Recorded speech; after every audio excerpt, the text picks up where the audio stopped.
जय बोलो देवादिदेव एकधराज श्री भगवान महावीर स्वामी की जय।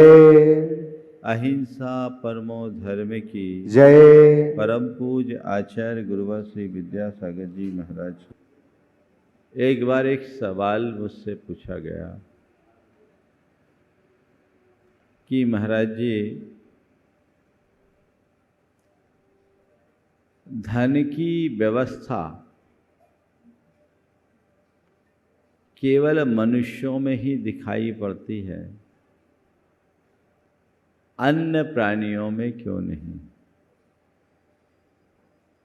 मैंने उत्तर दिया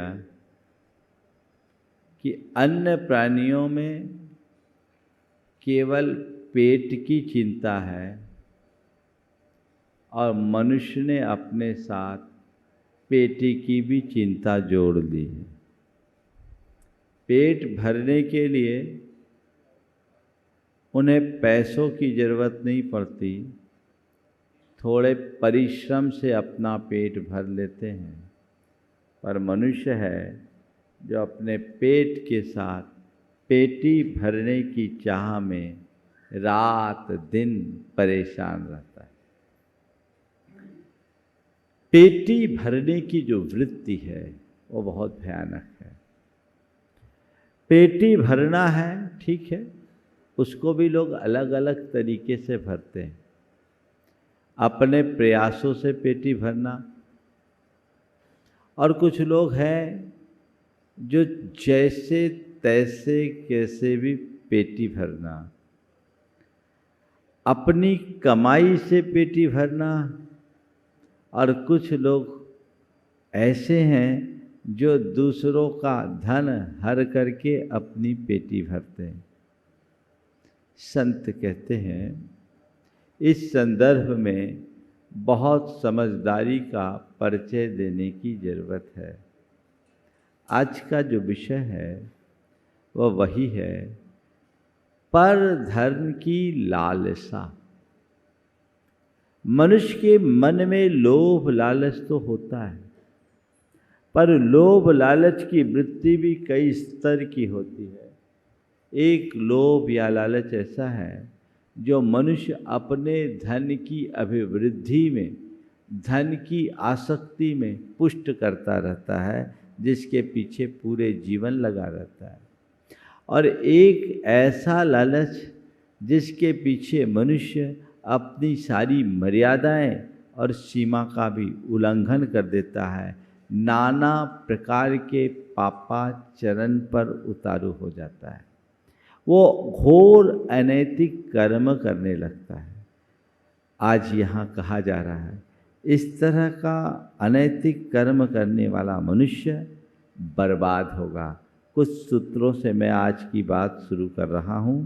जो पुरुष सन्मार्ग को छोड़कर दूसरे की संपत्ति लेना चाहता है, उसकी दुष्टता बढ़ती जाएगी और उसका परिवार छीन हो जाएगा। मैं पुनः वाक्य दोहरा रहा हूँ। जो मनुष्य सन्मार्ग को छोड़कर दूसरे की संपत्ति लेना चाहता है, उसकी दुष्टता बढ़ती जाएगी और उसका परिवार छीन हो जाएगा। आज के समय में इस तरह के लोगों का बाहुल्य होता जा रहा है। वो धन कमाने की प्रबल लालसा में कुछ भी करते हैं। हमारे यहाँ नीति में कहा गया है कि पर धन की चाह से बचो, पर द्रव्येषु लोष्टवत् की बात कही गई। पराया धन को पराया मानो, उसे कभी हथियाने की चेष्टा मत करो। लेकिन आजकल लोग अपनी कमाई को एक तरफ करके दूसरों की संपत्ति को हड़पने की कोशिश करते हैं और उसके पीछे अनेक प्रकार के अनैतिकतापूर्ण आचरण करते हैं। और ऐसे लोगों के लिए आजकल एक शब्द प्रसिद्ध हो गया है, वह है माफिया। क्या? माफिया। ऐसे लोग कुछ दिन फलते फूलते दिखते हैं, लेकिन अंततः बर्बाद होते हैं। यहां कहा जा रहा है उसकी दुष्टता बढ़ती जाएगी और उसका परिवार छीन हो जाएगा। ऐसा मैंने देखा भी है। मैं एक ऐसे व्यक्ति को जानता हूं जिसका बड़ा रुतबा और दबदबा था। रुतबा दबदबा ऐसा कि किसी की भी ज़मीन को अगर खाली पड़ी है तो कभी भी कब्जा कर लेता और उससे औने पौने दाम में वो ज़मीन लिखवा लेता। बदमाश किस्म का व्यक्ति था, लोग उससे डरते थे और जिस पर उसकी नज़र पड़ गई बेचारा मुश्किल में पड़ता, लेकिन उनके पास कोई उपाय भी नहीं होता कि इस व्यक्ति से कोई पंगा नहीं ले सकता। ऐसा वो कई दिनों तक किया और करोड़ों की संपत्ति उसने अपनी बना ली। बना क्या ली? लोगों की हत्या ली। आतंकी था, बदमाश था, लोगों के मन में उसका खौफ था। चीज़ें चलती रही, लेकिन एक दिन ऐसा हुआ, कहते न एक दिन पाप का घड़ा फूटता ही फूटता है। उसके 2 बेटे कार एक्सीडेंट में ऑन स्पॉट चले गए। दोनों साथ से कहीं जा रहे थे, साथ में जा रहे थे। कार पेड़ से टकराई, रात में नींद का झोंका आया और 2 बेटे थे, दोनों बेटे बर्बाद हो गए। जब लोगों ने मुझे ये बात सुनाई तो मुझे कुरल काव्य की इस पंक्ति का स्मरण हो आया, जो पुरुष सन्मार्ग को छोड़कर दूसरे की संपत्ति लेना चाहता है उसकी दुष्टता बढ़ती जाएगी और उसका परिवार छीन हो जाएगा। ऐसा व्यक्ति फैल सकता है पर फल नहीं सकता। आज नहीं कल उसकी स्थिति ऐसी बनेगी। अंत सबका एक दिन होता है और मैं समझता हूँ आप भी अगर थोड़ा पीछे जाओ, मुड़ के देखो तो हो सकता है आपके आँखों के सामने भी ऐसे कुछ चेहरे उभर जाए जिस व्यक्ति ने उल्टे सीधे हथकंडे अपनाकर दूसरों की संपत्ति को हथियाया है, उसकी दशा ऐसी हो गई है ना। 4 बातें। धन की चाह रखना, खूब धन की चाह रखना, तुरंत धन की चाह रखना और जैसे तैसे कैसे भी हो धन की चाह रखना। तुम्हारे मन में धन की चाह है, रखो, मुझे उससे कोई एतराज नहीं है, क्योंकि धन तुम्हारे जीवन के निर्वाह का साधन है। जीवन के गुजारे के लिए पैसा कमाना है, कमाओ, पर क्या मान के कमाओ? उसे साधन मान करके कमाओ, साध्य समझ कर नहीं। धन की चाह एक सीमा में हो तब तक कोई खतरा नहीं। यदि मनुष्य संतुष्ट है तो उसकी धन की आकांक्षा अत्यंत सीमित होती है। वो जरूरत के लिए कमाता है और अपना काम आगे चला लेता है। संत कहते हैं धन कमाना है 2 दृष्टि से कमाओ, जरूरत के लिए कमाओ या जरूरतमंदों के लिए कमाओ। तीसरा और कोई दृष्टिकोण नहीं होना चाहिए। तुम्हें जितनी जरूरत है धन कमाओ और सरप्लस है जरूरतमंदों के लिए कमाओ, कोई दिक्कत नहीं। तो धन की चाह रखना, निश्चित तुम्हारे मन में धन की चाह है, रहेगी, क्योंकि उसके बिना तुम्हारी गाड़ी आगे नहीं बढ़ेगी। ठीक। धन की चाह के बाद खूब धन की चाह। कुछ लोग बोलते हैं ना, महाराज पर्याप्त पैसा हो। कितना? पर्याप्त। हालांकि पर्याप्त का आज तक कोई पर्याप्त की सीमा नहीं हुई, कोई परिभाषा नहीं कब पर्याप्त होगा। पर्याप्त को पाने के लिए जीवन ही अपर्याप्त साबित हो जाता है ना। फिर भी खूब धन चाहिए, चलो भाई ठीक है, सब करोड़पति बन जाओ, अरबपति बन जाओ, मुझे उससे भी एतराज़ नहीं, खूब पैसा कमाओ। अरे मुझे इतना पता है कि पैसा कमाओगे जिंदगी भर भागते रहोगे और कुछ नहीं होगा। कितना ही पैसा कमाओ, अंत क्या है? अंत क्या है? हाँ, सब शून्य है, सब यहीं छूट जाने वाला है।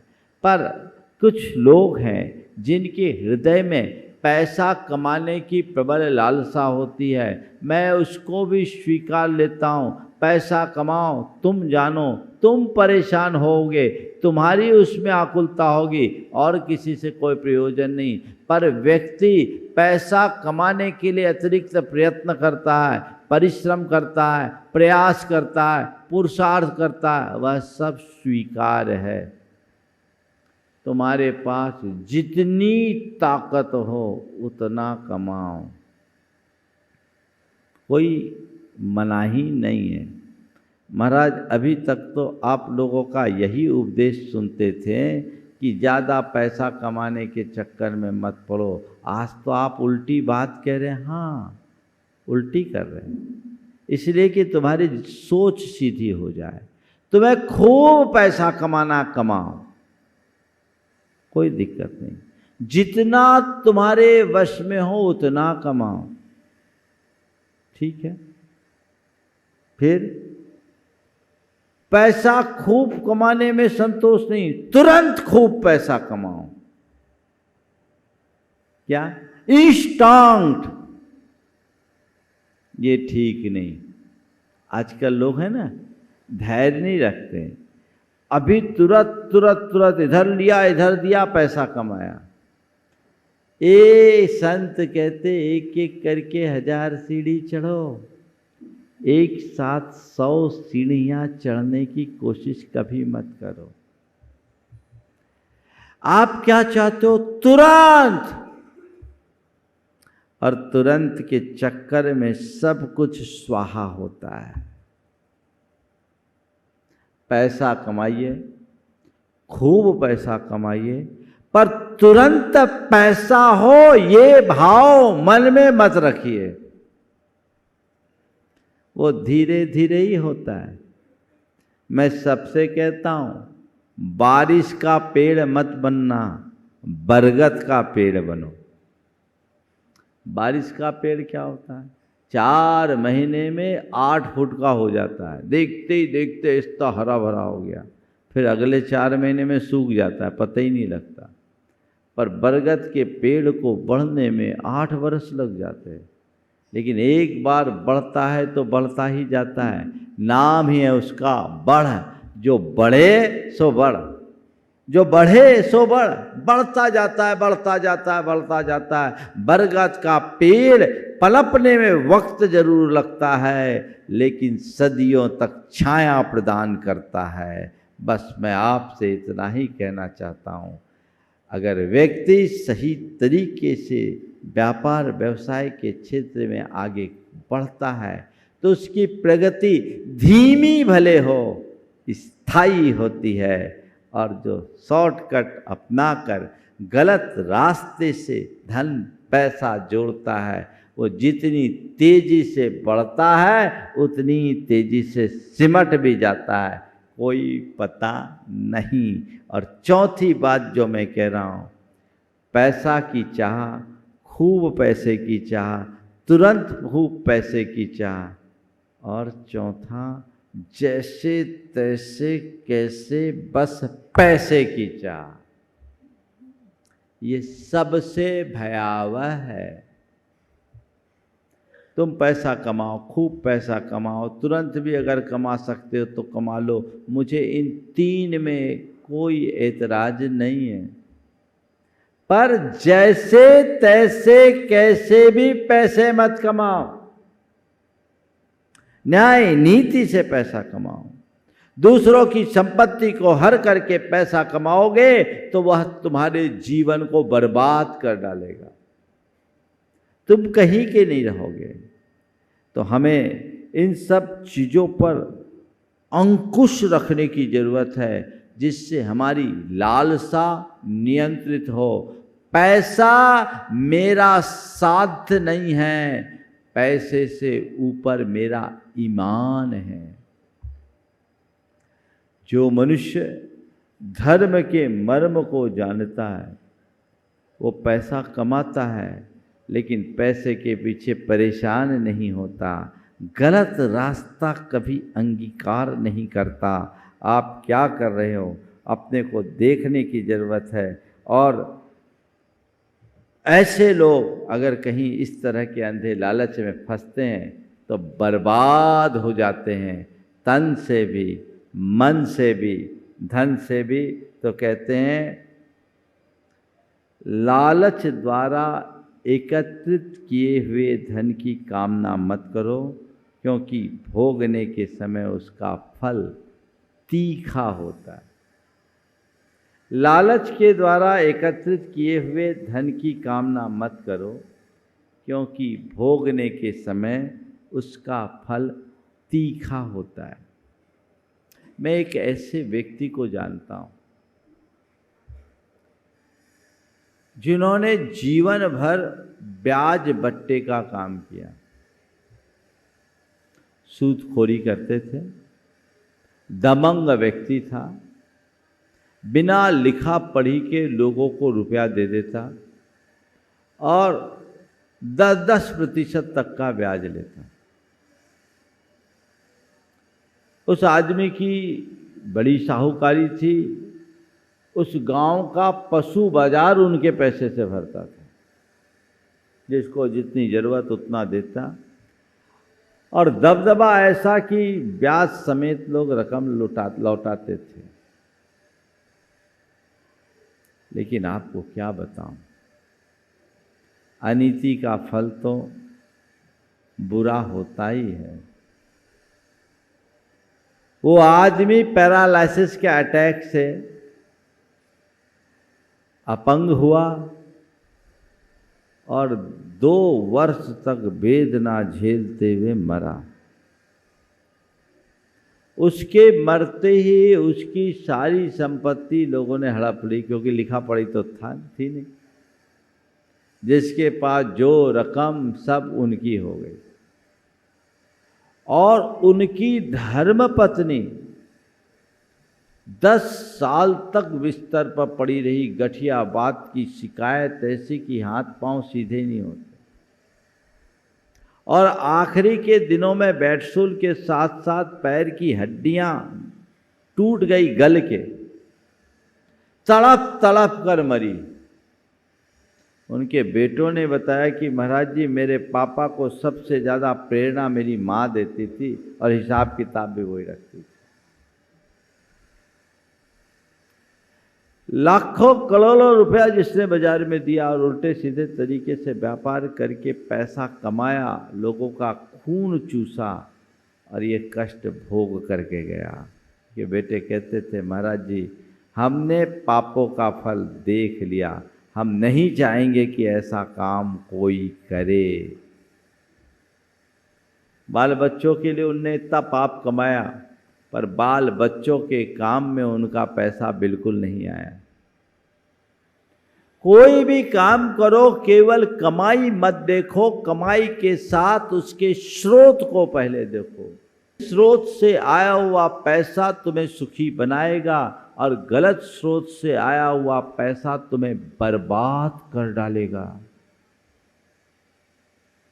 चाहे जैसा इस तरह का काम करना, मनुष्य लालच वश करने लगता है, उसे थोड़ा भी मौका मिलता है तो फिर कई लोग तो लालच में ठगी के शिकार हो जाते हैं, और कई लोग लालच में इतने अंधे होते हैं कि अपनी मर्यादाओं को भी त्याग देते हैं। हमें ऐसे लालच को ध्यान में रख करके चलना चाहिए और अपने जीवन को उसी अनुरूप आगे बढ़ाना चाहिए। जैसे तैसे कैसे, मुझे पैसे नहीं चाहिए, आजकल जिस तरह से व्यापार का ट्रेंड बढ़ रहा है, खासकर कुछ व्यापारों में लोग उल्टे सीधे हथकंडे अपनाते हैं और अवैध कब्जा आदि करके इस तरह अपनी बरकत करते दिखते हैं, लेकिन अनुचित रास्ते से कभी बरकत नहीं होती। कहा गया अन्याय उपार्जितम वित्तम 10 वर्षानि तिष्ठते जायते तु 12 वर्षे समूलम विनश्यति। गलत तरीके से कमाया हुआ धन 10 वर्ष टिकेगा, जब 12वां वर्ष आएगा तो जड़ मूल से सब चला जाएगा, समूल नष्ट हो जाएगा। हो सकता है तुम्हारी संपत्ति टिके रहे, लेकिन ऐसे लोगों के जीवन में देखना इनका अंत ऐसा होता है कि तड़प तड़प कर मरते हैं। मैंने ऐसे बहुत सारे लोगों को देखा है जिन्होंने अपने जीवन में घोर अन्याय करके धन कमाया, अनीतिपूर्वक धन कमाया, लोगों का शोषण और अत्याचार किया, तड़प तड़प कर मरे हैं, बिस्तर पर पड़े हैं। न उस समय बच्चे काम आते हैं, न परिवार काम आता है, न संपत्ति काम आती है, सब मुंह ताकते खड़े रह जाते हैं। अपने द्वारा बांधा हुआ पाप व्यक्ति को खुद ही भोगना पड़ता है। इस बात को ध्यान रखो। एक बात सदैव ध्यान रखना कि तुम्हारे द्वारा जोड़ा गया पैसा यहीं छूट जाएगा, पर उसके साथ जुड़ने वाला पाप न जाने कितने भवों तक तुम्हारा पीछा करेगा। इसलिए पैसा कमाना है कमाओ, पर अनैतिक रास्ते में पड़ करके कभी मत कमाओ। आज की बात का सार यही है, लोभ मुक्त जीवन नहीं हो कोई बुराई नहीं, पर लोभांध होने से बचने की कोशिश करो। जो लोभ में अंधा होता है उसे कुछ भी समझ में नहीं आता, वो कुछ भी करने को उतारू होता है, और कई बार ऐसा आदमी फंस जाता है तो उसकी हालत खराब होती है। मैं एक ऐसे व्यक्ति को जानता हूँ जो थे तो अरबपति, फैक्ट्री थी। अब क्या हुआ, लालच कैसा होता है, कहीं से कोई माल आया, सस्ता माल आया, वो चोरी का माल था, और चोरी का माल था, इनको लगा कि बहुत कम में मिल रहा है, उनने ले लिया माल। फैक्ट्री के अंदर उनकी धर्मपत्नी, उसकी डायरेक्टर, फैक्ट्री के अंदर माल आया, और ये जो चीज़ें थी वो उस आदमी को फंसाने के लिए किया गया था। इधर माल गाड़ी के अंदर आया, पीछे पीछे पुलिस आ गई, अरेस्ट होने की नौबत आ गई। हालत खराब। मेरे तक बात आई, मैंने पूछा क्या हुआ, ऐसा किया क्यों? जब तुम व्यापार कर रहे हो, इतने पैसे वाले हो, तो इस काम को तुमने खरीदा क्यों? महाराज लालच में फंस गए। हम बोले लालच में फंस गए तो फंदे में भी फंसो। अंधे क्यों हो गए? थोड़े से स्वार्थ के पीछे तुमने, थोड़े से लोभ में अपनी प्रतिष्ठा खो दी। सारे अखबारों के मुख पृष्ठ पर वो चीजें छपी, सारी प्रतिष्ठा एक पल में धूमिल हो गई। मनुष्य के मन में पलने वाली लालसा उसको कहीं का नहीं रहने देती। हो सकता है ऐसा अनुभव आप लोगों का भी होगा।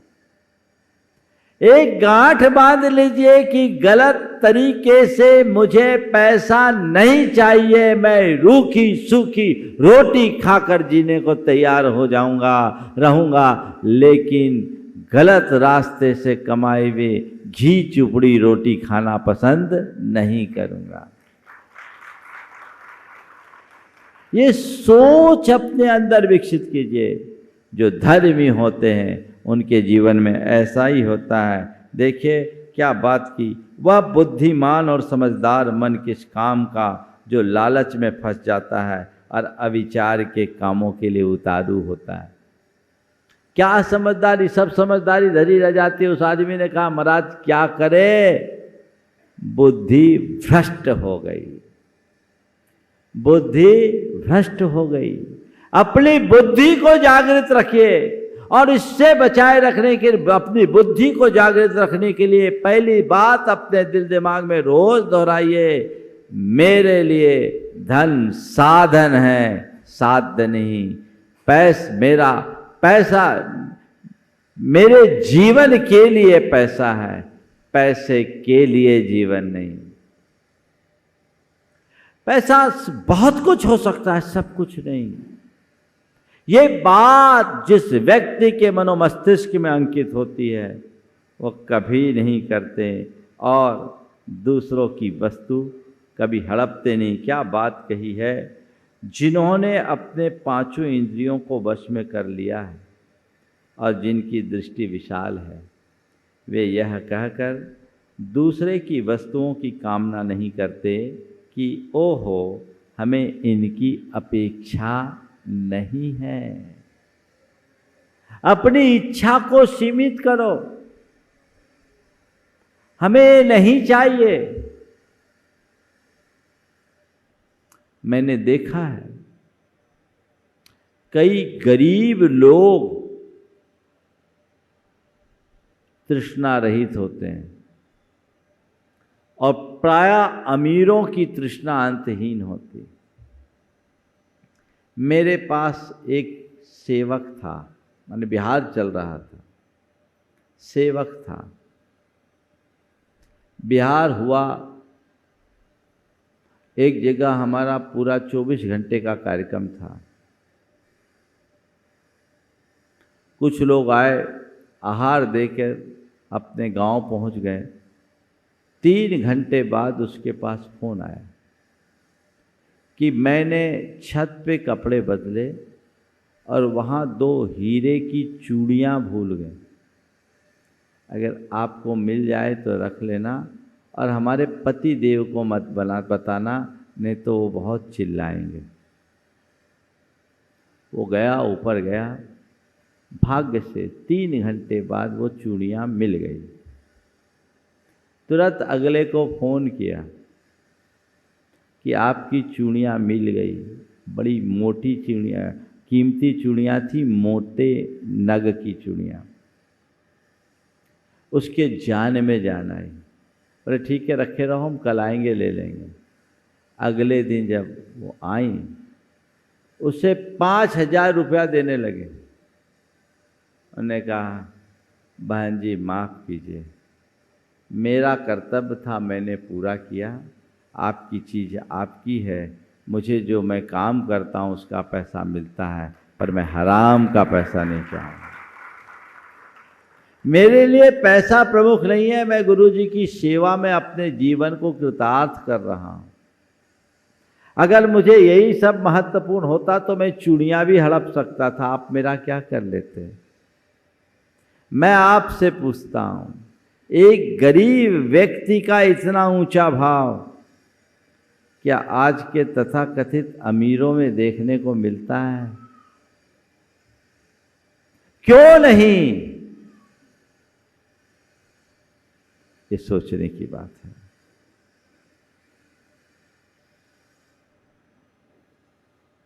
यदि तुम चाहते हो कि हमारी संपत्ति कम ना हो तो तुम अपने पड़ोसी के धन वैभव को ग्रसने की कामना मत करो। दूसरों की संपत्ति को हथियाने से बचो, तभी तुम्हारी उन्नति हो सकेगी। और कहते हैं जो बुद्धिमान मनुष्य न्याय की बात को समझता है और दूसरों की वस्तुओं को लेना नहीं चाहता, लक्ष्मी उसकी श्रेष्ठता को जानती है और उसे ढूंढती हुई उसके घर जाती है। क्या बोल रहा हूँ?